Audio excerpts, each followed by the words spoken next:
Yo soy Ana Rosa López Ferrari, profesor titular C de tiempo completo del Departamento de Biología de la Universidad Autónoma Metropolitana Iztapalapa y soy encargada del Herbario Metropolitano Ramón Riva y Nava Esparza, acrónimo WAC. Soy Adolfo Espejo, soy profesor de tiempo completo del Departamento de Biología de la UAM Iztapalapa. Trabajo en el Herbario Metropolitano, trabajo desde hace los 40 años que tiene, lo cual me ha llenado de satisfacción, de mucho gozo.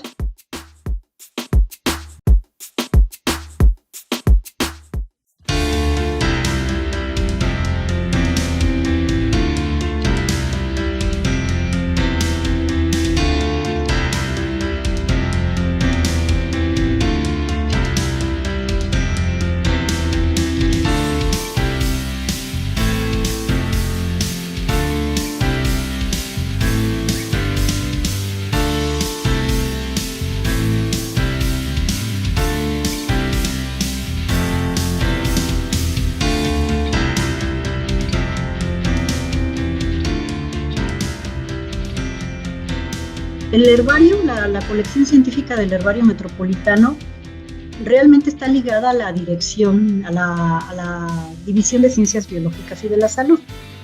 Pero claro, como está prácticamente enfocado a estudios botánicos que tienen que ver con la licenciatura en biología, el departamento es el que se ha hecho básicamente cargo del funcionamiento.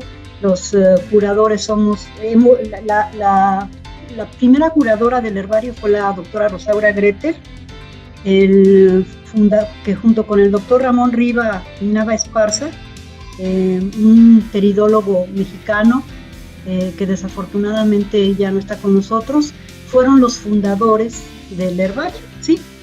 Y posteriormente yo entré a laborar a la UAM Iztapalapa en 1985 y poquito después de entrar, para cubrir el sabático de la doctora Greter, me quedé a cargo de la colección y he quedado a cargo del herbario desde entonces.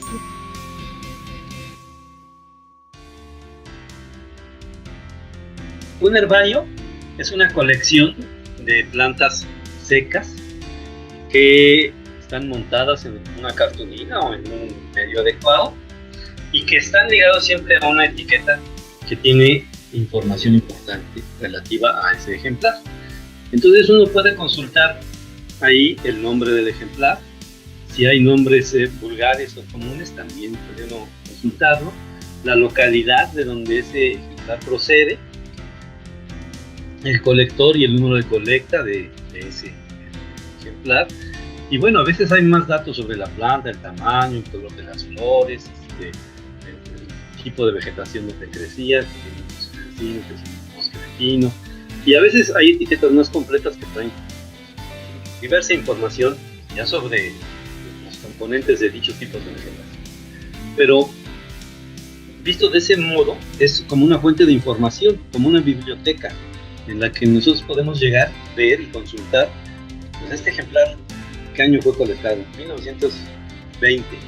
¿Y dónde fue colectado? En San Ángel. Bueno, pero San Ángel en 1920 pues era ir a San Ángel, al pueblo, ¿no?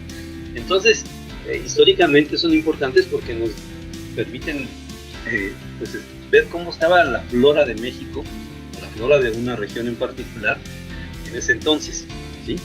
Y también actualmente nos permiten, bueno, siendo por ejemplo, las localidades de los ejemplares y reuniendo la información de esas localidades en diversos ejemplares, nosotros podemos obtener la distribución actual, bueno, no actual, sino la distribución conocida de una especie, y al mismo tiempo ya con las herramientas digitales que tenemos podemos conocer, por ejemplo, su distribución potencial. Y si esa especie es una especie útil desde el punto de vista farmacéutico, ornamental o lo que sea, pues eso nos ayuda para poder manejar dicha especie. Y cada grupo de plantas tiene su chiste, ¿verdad? Porque no es lo mismo recolectar una planta que tiene hojas de 10 metros de largo que una lebna que mide toda la planta 2 milímetros. Entonces, cada planta va teniendo sus características y va haciendo guardada, conservada de tal manera que pueda después consultarse. El herbario, o sea, consiste, como lo dijo el doctor, en una colección de ejemplares que se mantienen en cartulinas, se guardan en carpetas y esas carpetas se meten en gabinetes metálicos.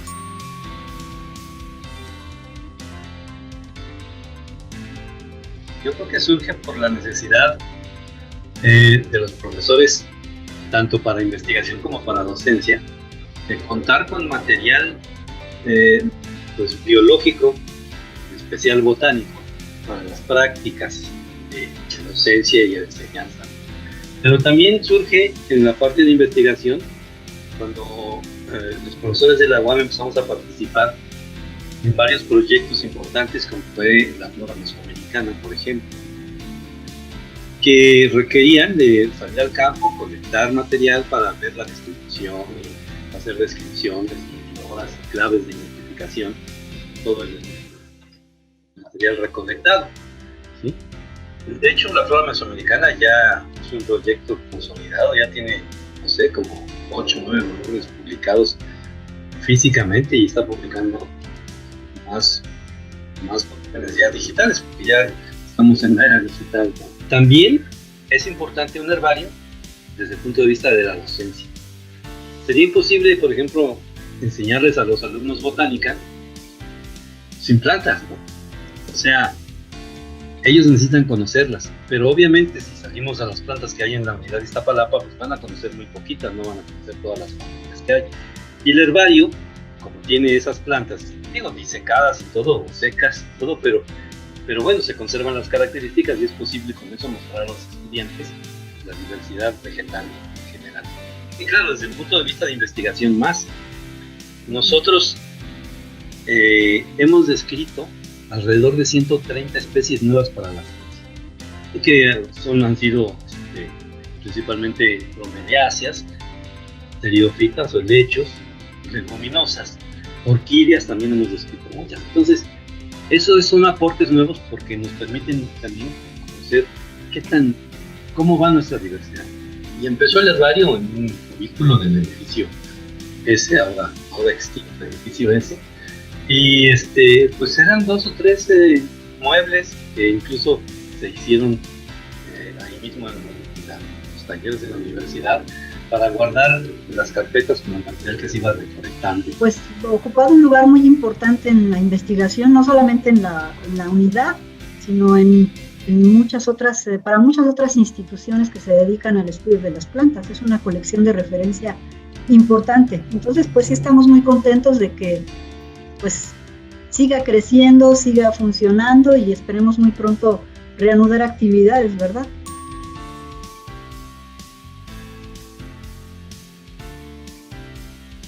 En 1981 se inauguró oficialmente como una colección científica y en 1983 ya queda registrado a nivel internacional. Las colecciones de herbario, hay yo creo que poco más de 3,000 herbarios a nivel internacional, a nivel mundial. En México hay casi 70 herbarios, pero de esos 70 herbarios, la mayoría están registrados internacionalmente. Creo que solamente 2 colecciones no están registradas. Para obtener un registro internacional, ese lo otorga la Asociación Internacional de Taxónomos Vegetales. Y obviamente la colección tiene que cumplir con una serie de requisitos. Primero, estar ligada a una institución que respalde y garantice el buen funcionamiento de la colección. Segundo, tener pues un personal adscrito al herbario que se ocupe del mantenimiento de las colecciones, de obtener o generar los recursos para darle el mantenimiento, que tenga cierto número de ejemplares. En el momento en que se registró el herbario se requerían tener por lo menos 5,000 ejemplares registrados y disponibles para la consulta al público, ¿no? Con esa serie de requisitos, uno llenaba un formato, se enviaba a la asociación y entonces se le otorgaba el registro, ¿no? Entonces, a partir de 1983, el Herbario Metropolitano obtiene sus siglas, el acrónimo con el que se nos reconoce a nivel internacional, que es UAMIZ, U-A-M-I-Z. Entonces nuestro herbario es el herbario UAMIZ, ¿sí? El nombre es Herbario Metropolitano Ramón Riva y Nava Esparza, pero el acrónimo con el que se nos conoce es UAMIZ, ¿sí? Entonces, a nivel internacional, los que tienen que ver con colecciones botánicas saben que UAMIZ es el herbario de la unidad de Iztapalapa, ¿sí?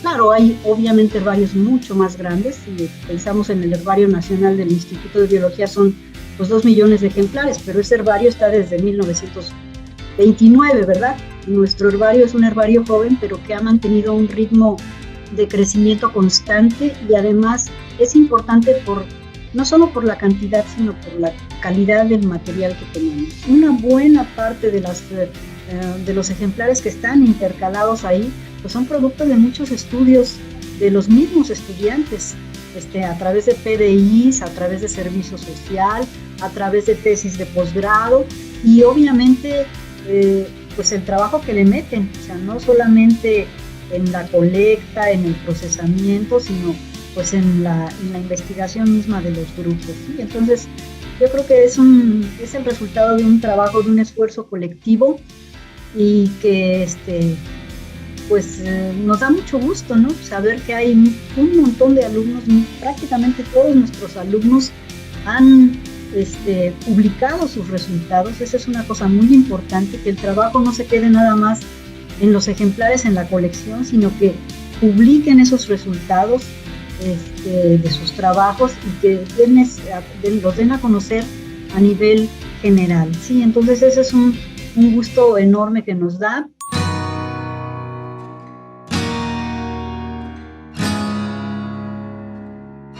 Son plantas que primero necesitan un espacio adecuado, ¿sí?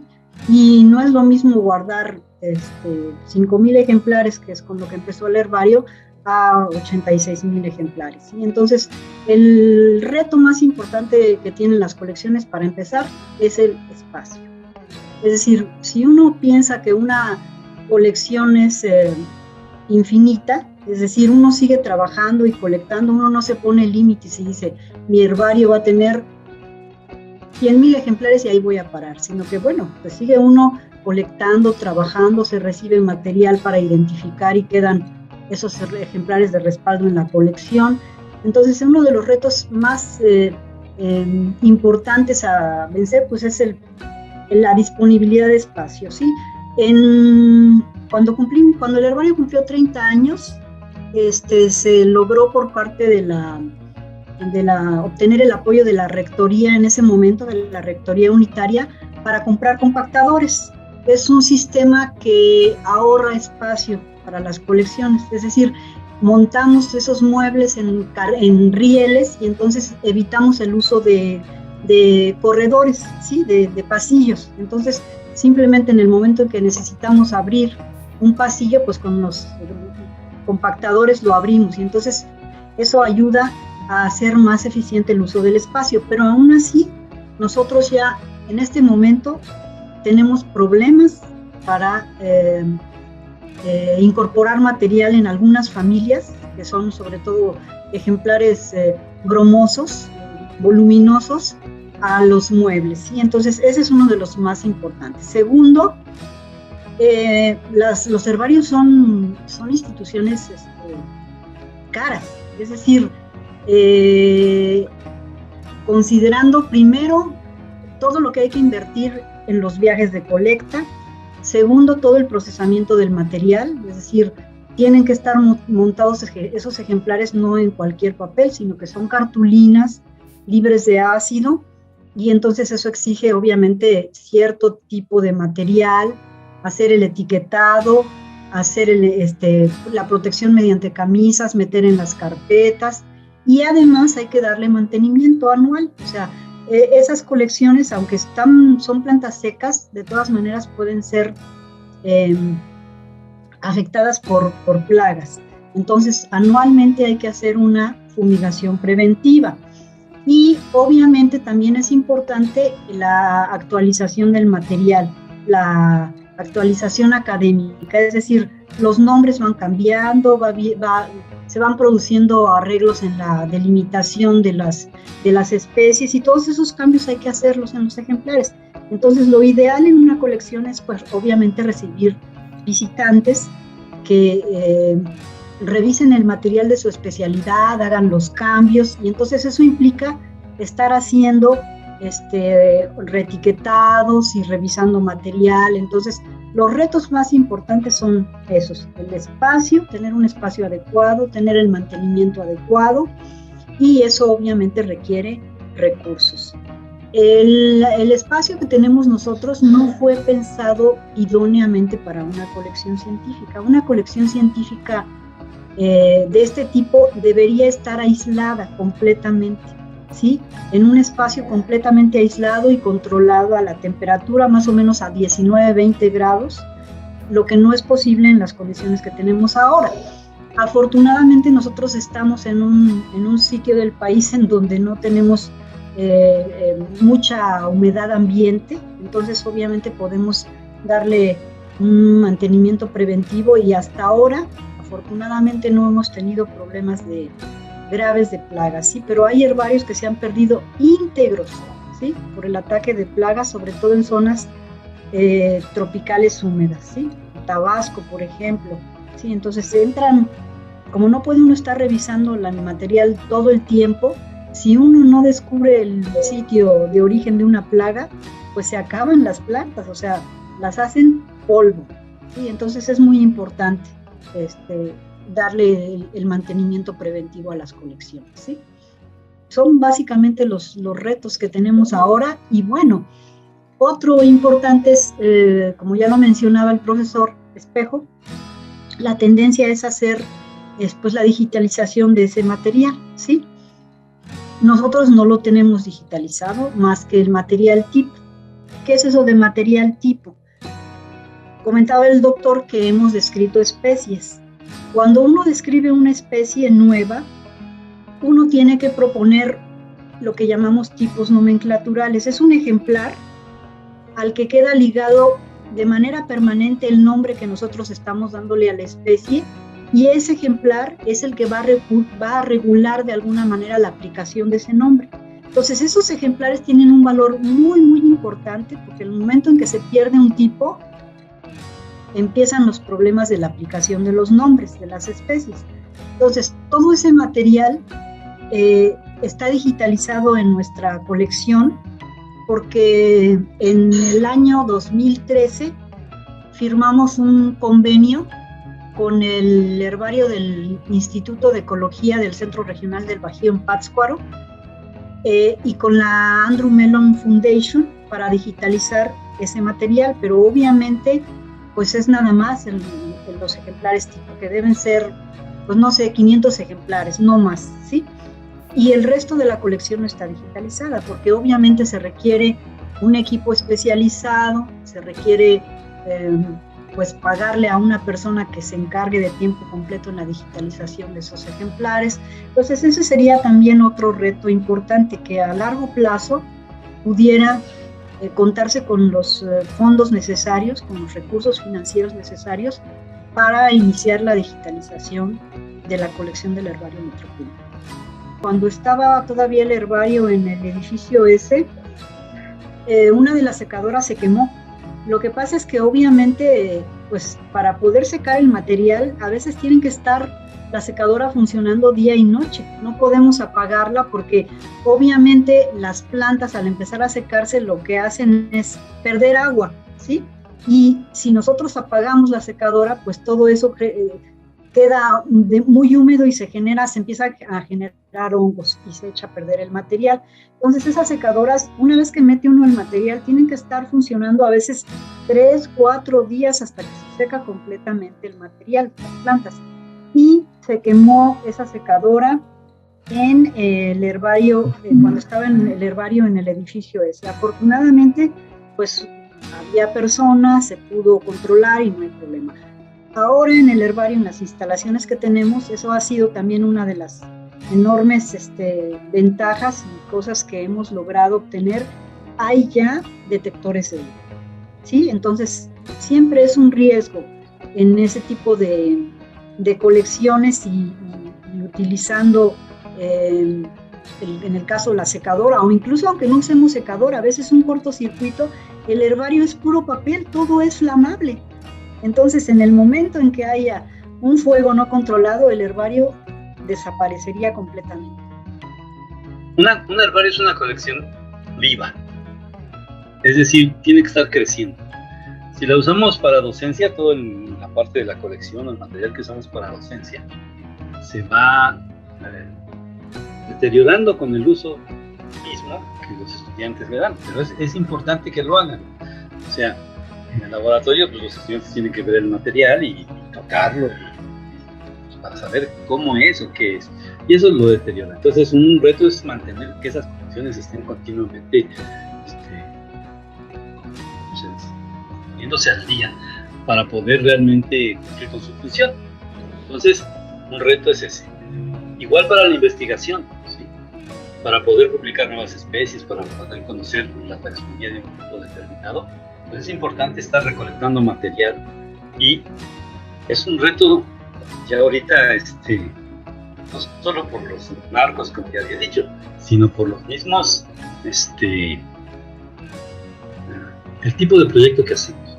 O sea, ya ahorita conseguir recursos para hacer un proyecto turístico, una cosa así, es prácticamente imposible, porque con así ya dicen, no, nosotros ya queremos nada más, ¿cómo dicen ahora? Proyectos ligados al desarrollo nacional o cosas de ese tipo. Entonces ya conseguir recursos para esos proyectos es muy difícil, aunque hay todavía fundaciones, tanto nacionales como extranjeras, que los apoyan, pero cada vez es más difícil conseguir recursos para desarrollar proyectos.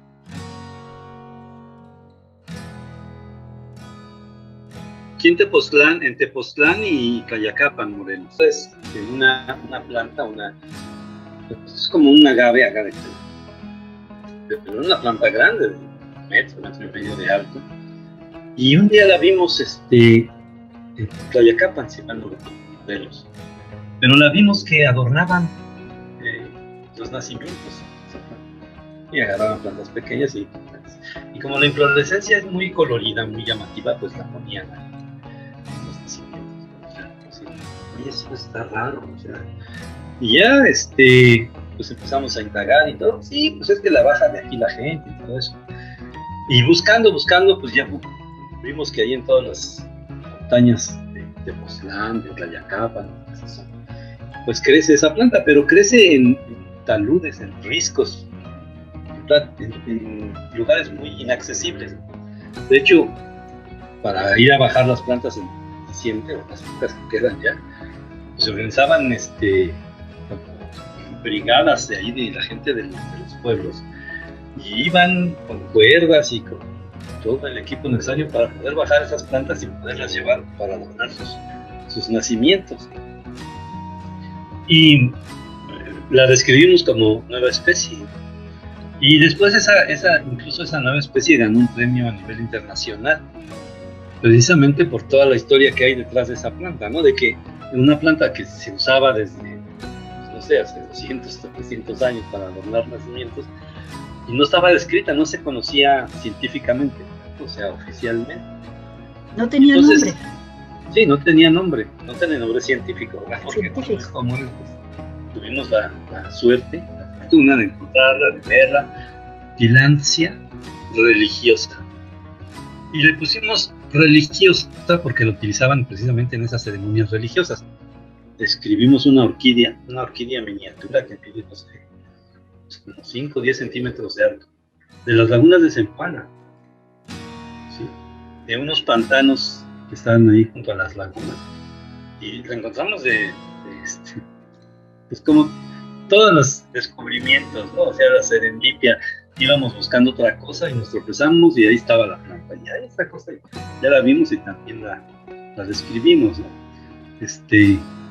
Nosotros le pusimos Malaxis paludícola, pero el nombre ya estaba utilizado, tuvimos que cambiar y ya ahora se llama Malaxis zempoalensis. Y es una zona que está, pues aquí a media hora de la Ciudad de México y que es visitada y visitada y visitada por cientos de gentes, ¿no? Y sin embargo, en esos lugares todavía podemos encontrar especies nuevas para la ciencia. Una buena parte de las especies nuevas están ya colectadas y guardadas en las colecciones. Acaba de suceder, acabamos de publicar una exalumna de maestría que ahora está cursando su doctorado. Su hermano se dedica a un grupo de plantas y fueron a revisar el material en la colección para hacer su trabajo de revisión del grupo. O sea, cuando uno hace un trabajo de revisión de un grupo, de un género de plantas, pues lo ideal es visitar el mayor número de colecciones, ver todos esos ejemplares, recabar la información para hacer las descripciones, para tener datos de distribución, datos de en dónde crecen esas plantas, etc. Y entonces, revisando material, se toparon con una planta que el doctor Espejo y yo colectamos hace muchísimo tiempo en Veracruz. Pues es una especie nueva, una especie que ya estaba montada en ese herbario desde hace no sé cuánto tiempo, y alguien fue y se dio cuenta que era una especie que no era conocida, no estaba descrita, estaba ahí metida como un ejemplar sin identificar. Pues se lo dedicamos porque me invitaron a mí a colaborar en el trabajo, y ese material se llama, ahora esa especie se llama Gonolobus espejoi, se lo dedicamos al doctor Espejo, que fue el que colectó la planta. Entonces, como ese caso, hay muchas plantas que supuestamente están identificadas como algo, y se da uno cuenta de que realmente no era ese algo, es algo que no está descrito. Entonces es muy importante también esas colecciones como acervos de información de especies conocidas y no conocidas. Ahí están guardadas, y en el momento en que alguien se pone a estudiar un grupo, se da cuenta de que hay cosas ahí que no están reconocidas todavía de manera formal por el medio científico, ¿no? Entonces, esa es otra de las labores importantes del herbario.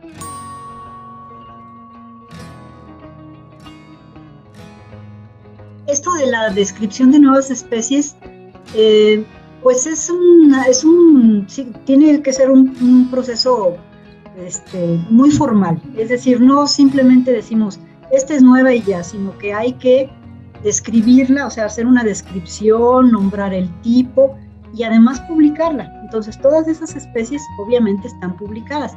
Y sí, obviamente todos los que tenemos que ver en el ajo del estudio de las plantas, pues sí sabemos, ¿no? Quién describe qué cosa, hay bases de datos, se pueden consultar. El problema es que a nivel del público en general es que a veces no se tiene mucha idea de cuál es el proceso que se sigue, y además de la importancia de hacerlo de esta manera. O sea, porque obviamente hay que publicarlo para darlo a conocer, para que todo el mundo esté enterado, porque si no se hace esa publicación de esa forma, ese nombre no es válido, no es reconocido por el resto de los pares académicos que trabajan en el campo de las plantas, ¿sí?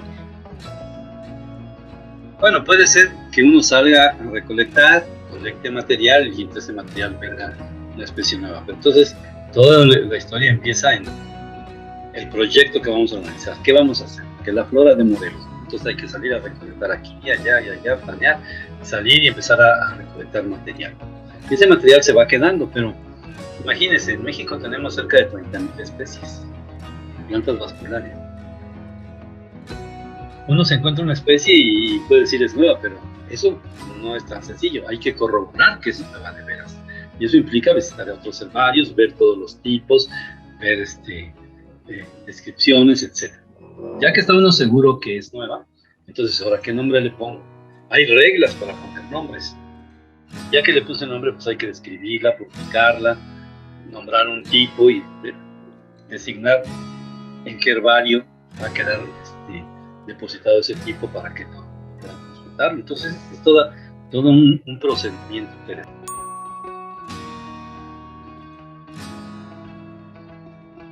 Depende del proyecto, ¿no? O sea, hay proyectos que versan sobre algún género de plantas en especial. Entonces lo que andamos buscando son especies de ese género, que puede tener 10 o 5 o 3 especies. Todo lo que buscamos son plantas de ese género y plantas que tengan flores, que tengan frutos, que estén completas con sus raíces, con todo el material posible para poder estudiarlas. Y en muchos casos, bueno, esos géneros, como dice la maestra, la gente va colectando, los alumnos o gente pues, aficionada va colectando y va quedando cosas en el herbario y uno puede descubrir ahí cosas nuevas. Entonces, otra forma es decir, ay, mira, esta que está aquí probablemente sea nueva. ¿De dónde es? Ah, pues la etiqueta dice que es de tal parte, pues hay que ir a colectar, entonces va uno a esa zona. Pero hay otros proyectos muy generales como son las floras, ¿sí? Una flora, cuando hablamos de una flora nos referimos a todas las plantas que crecen en una región determinada, ¿sí? Y hay floras de plantas vasculares o floras de lechos.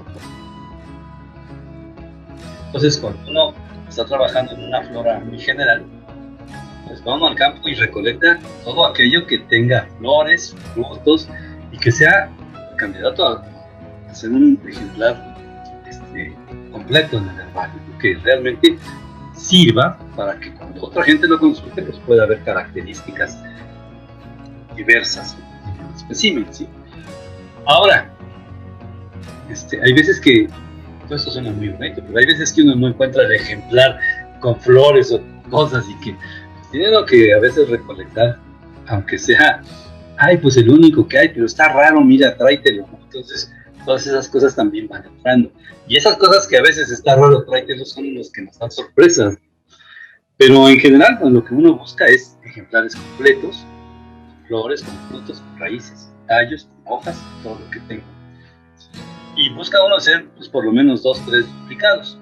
Porque otra de las cosas que hacemos en los herbarios es intercambios. Es como coleccionar estampitas. Si tenemos una colecta, colectamos 3 especímenes de una misma planta, lo que hacemos es decirle al Herbario Nacional, mira, te envío una y tú envíame otra.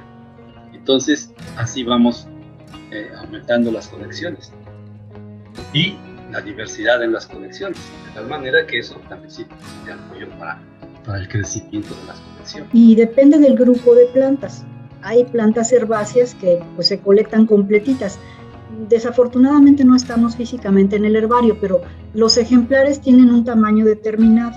O sea, cada cartulina de herbario mide 28 por 40 centímetros. Entonces uno tiene que acomodar en ese espacio el ejemplar completo de una hierba, por ejemplo, no hay problema, cabe ahí, ¿verdad?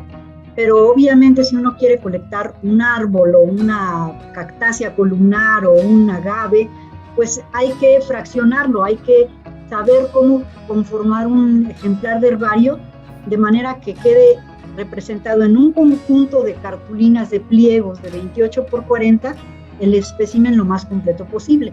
Y lo que sí es, digamos, un requisito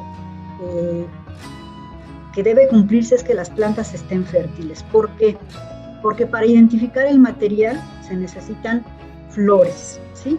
O sea, para saber de qué familia se trata, necesitamos tener el material no solo completo, como dice el profesor, de los tallos, las hojas, las raíces, sino también las flores, porque básicamente para reconocer a las familias botánicas necesitamos las estructuras reproductivas y esas son las flores. Entonces, esos son los candidatos y cada grupo tiene obviamente sus técnicas de preservación. No es lo mismo hacer un ejemplar de una cactácea globosa como una mamilaria que de un agave, que de una palma. Imagínense, una palma, la hoja de una palma hay que fraccionarla en varias partes que quepan en cada una de esas partes en un pliego de 28 por 40. Entonces, esa es la idea de un herbario, que todos los ejemplares quepan en ese tamaño de cartulina para que podamos guardarlos de manera más eficiente, ¿sí? Y que sean comparables. Entonces, obviamente no es tan sencillo como llegar y decir esta me la llevo, sino que hay que saber qué estructuras recolectar y cómo preparar los ejemplares, ¿sí? Porque hay familias que si dejan, por ejemplo, no tienen las hojas basales, ese es un carácter importante y ya no vamos a poder ir a hacer la identificación confiable. Entonces, sí se necesita material completo, y fértil, pero también se necesita saber qué estructuras son necesarias y cómo prepararlas y preservarlas para lograr una buena identificación del material.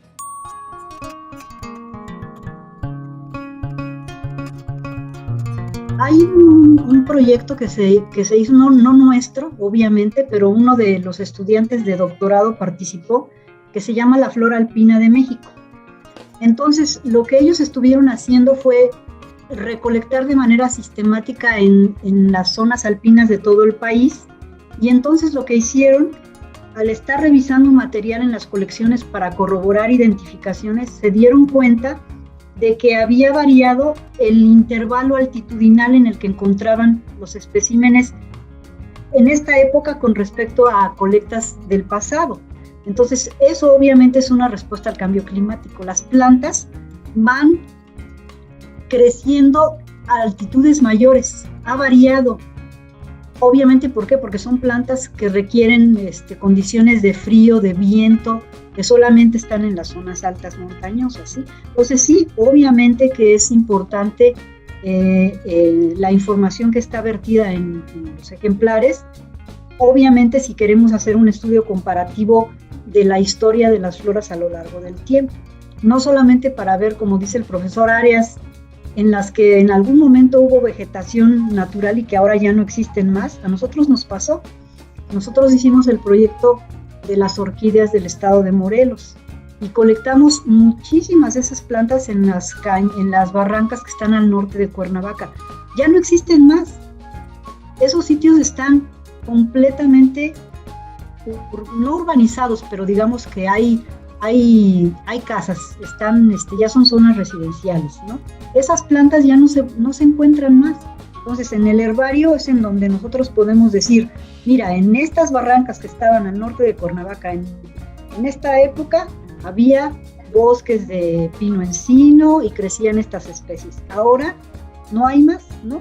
Entonces, desafortunadamente esa es la tendencia en estos momentos. O sea, a veces uno regresa a sitios que visitamos hace relativamente pocos años y encontramos que están totalmente cambiados, arrasados, construidos, ya no hay bosque porque pues quitan la vegetación natural para meter ganado, por ejemplo, o para meter frutales. En fin, obviamente nosotros entendemos que a veces pues la historia de los paisajes cambia, ¿no?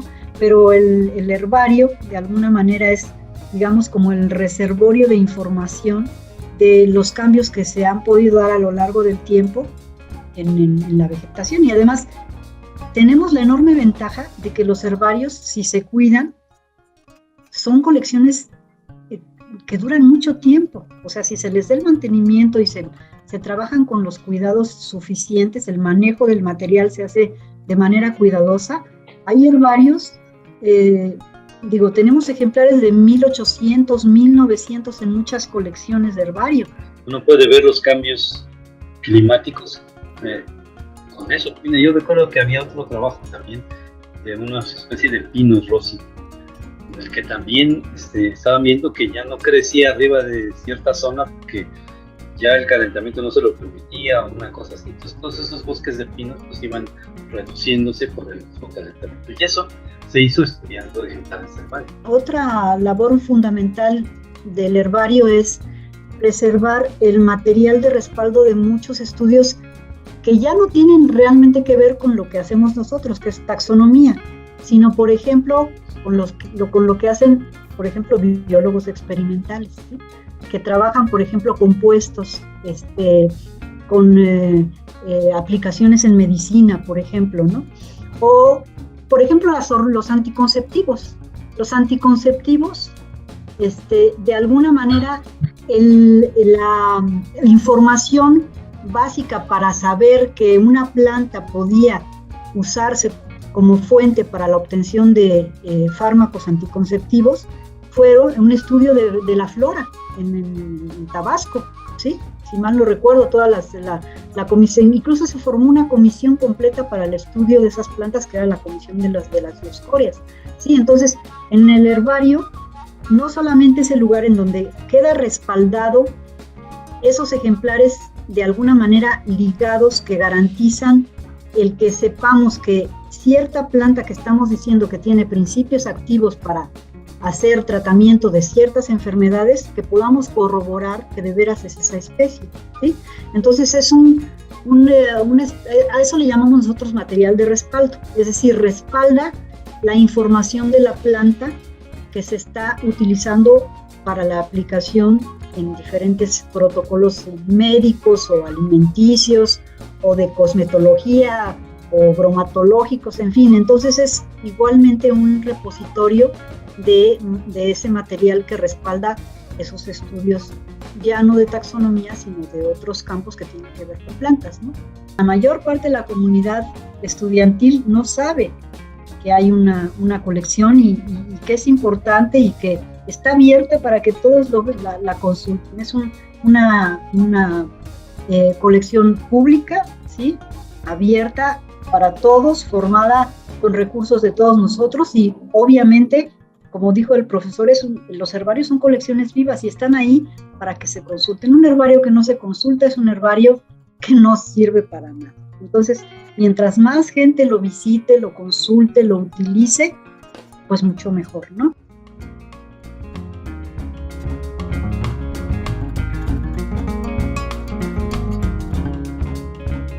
Estamos celebrando el 40º aniversario del Herbario Metropolitano y los invitamos a que en el momento en que podamos volver a actividades presenciales lo visiten, lo conozcan, lo utilicen, porque es un herbario de toda la comunidad universitaria. Yo espero que todos ustedes pues aprecien ese trabajo, visiten el herbario y vayan a celebrar con nosotros estos 40 años